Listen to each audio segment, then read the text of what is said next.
So crazy starts of the year. We went from geopolitics to SaaSpocalypse, back to geopolitics front and center with the Iran conflict.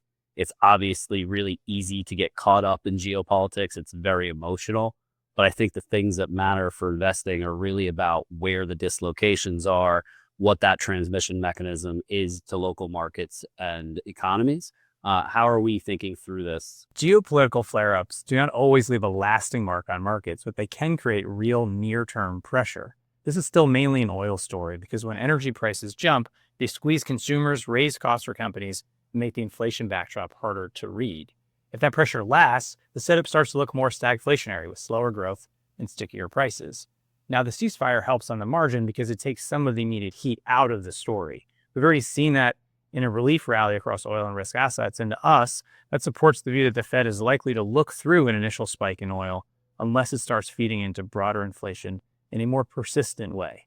For credit, we do not think the playbook changes much because the same winners and losers still stand out. Chemicals, energy, AI infrastructure plays look better positioned, while packaging, building products, and low-income consumer exposure still look more vulnerable. So overall, the ceasefire lowers near-term stress, but it does not really change the bigger picture. We still think this is a market where it makes sense to stay selective. So what are we hearing from clients? Yeah, so I think there's what they want to hear, and then there's what matters. And many of our clients are really asking questions around how long does this conflict last? What are the potential solutions? And we really have to bring it back to what matters in investing at the end of the day. And that ties back to the kind of core themes that we've been highlighting all year. The first, extending duration, is that macroeconomic hedge.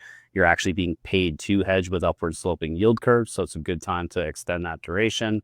The other, you touched on this point earlier, it's about really being selective in credit, but there's still a fundamentally strong backdrop. So we do like credit in portfolios. And the last bit, anytime you have global dislocations, it's a good time to take that global look, find a manager that can really implement that global multi-sector tilt.